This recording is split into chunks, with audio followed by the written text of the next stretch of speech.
বন্ধুরা, বিগত 16 বছর দুঃশাসনে আমাদের অতি পরিচিত শান্তি ও সুস্থময় পরিপার্শ্বকে বিকৃত করা হয়েছে।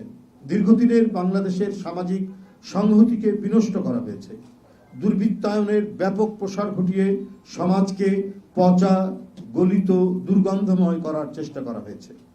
অন্যের জমি দখল, লুট, টাকা পাচারের মহা উৎসবের মধ্যে দিয়ে নিজের সিংহাসন অটল রাখতে সব ধরনের নোংরামিকে প্রশ্রয় দিয়েছিলেন শেখ হাসিনা।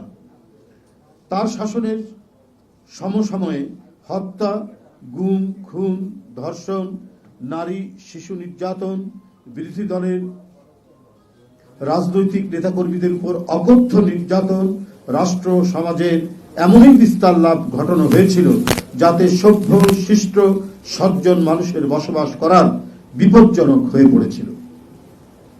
সাধারণ মানুষকে লাঞ্ছিত করতে, দুর্দশায় ফেলতে তারা কোনো দ্বিধা করেনি। বিরোধী রাজনৈতিক দলের নেতাকর্মীকে অবমাননা, অতি কথন ও অপপ্রচারের বিরতিহীন কালিমা লিপ্ত করার চেষ্টা করা হয়েছিল। যাবতীয় ভয়, হুমকি ও দুর্বিপাকের মধ্যে দেশের নাগরিক বৃন্দকে জীবন যাপন করতে হয়েছে। আপনারা জানেন যে বিএনপির মতো একটি বৃহত্তম রাজনৈতিক দলের নেত্রী, দেশনেত্রী বেগম খালেদা জিয়া এবং ভারপ্রাপ্ত চেয়ারম্যান জনাব তারেক রহমানকে এহেন অপপ্রচার নাই, এহেন নিপীড়ন নাই, এহেন নির্যাতন নাই যে তারা করেনি। দেশনেত্রীকে বছরের পর বছর কারাগারে আটকে রাখা হয়েছিল। তিনি যাতে চিকিৎসা নিতে না পারেন তার যাবতীয় ব্যবস্থা এই সরকার করেছে। দলের ভারপ্রাপ্ত চেয়ারম্যান যাতে দেশে ফিরতে না পারেন এই কারণে একের পর এক মিথ্যা মামলায় তাকে সাজা দেওয়া হয়েছে। গোটা দেশকে নিজের হাতের মুঠোয় নিতে শেখ হাসিনা কোনো আইনের শাসন, ন্যায় বিচার কোনো কিছুর তোয়াক্কা করেননি। এক ভয়ঙ্কর একদলীয় দুঃশাসনের মধ্যে দিয়ে এক দানবীয় দুঃশাসন তৈরি করেছিলেন শেখ হাসিনা। প্রিয় বন্ধুগণ, সেই রেস ধরেই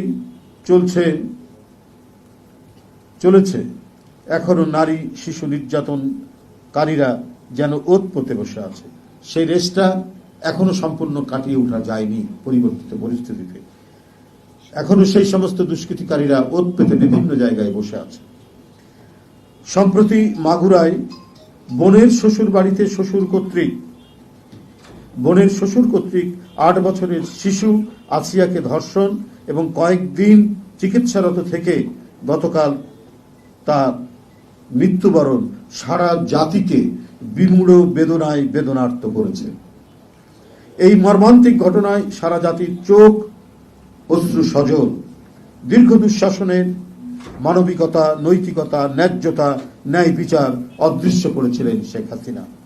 অপকর্মকারীরা অধিকাংশই ছিল শেখ হাসিনার দলের লোক, কারণ এরা জনসেবার চেয়ে আত্মসেবাকেই বড় করে দেখেছে। কিসের দেশ, কিসের জনসভা? এক একটা মন্ত্রী আঙ্গুল ফুলে, এক একটা এমপি, আওয়ামী লীগের লোকজন আঙ্গুল ফুলে কলা গাছ হয়েছে। একজন ছাত্র নেতা সে 2000 কোটি টাকা পাচার করে, ছাত্রলীগের এক নেতা। এই ধরনের অসংখ্য ঘটনা ঘুরি। যে দেশে দুর্নীতি, যে দেশে টাকা পাচার হয়, সেই দেশে নারী শিশু নির্যাতন তো একটা স্বাভাবিক ঘটনা। কারণ এই ক্ষমতাসীনরাই, তৎকালীন ক্ষমতাসীনরাই এই অনাচারগুলোকে প্রতিষ্ঠিত করেছে বলেই নারীরা, শিশুরা কেউ রেহাই পায়নি। প্রিয় সাংবাদিক বন্ধুগণ, বর্তমান সময়ে নির্যাতিত আসিয়াকে ধর্ষণের পর মৃত্যুর বিষয়টি কোনো মতেই দেশবাসী মেনে নিতে পারছে না। বর্তমান শাসনকালে মানুষের প্রত্যাশা ছিল সারা জাতিতে তৃণমূলে অতি দ্রুত আইনের শাসন বলবৎ, কিন্তু প্রশাসনের শ্লথ ও ঢিলেঢালা আচরণের কারণে সমাজে দুষ্কৃতিকারীরা নানাভাবেই আশকারা পাচ্ছে।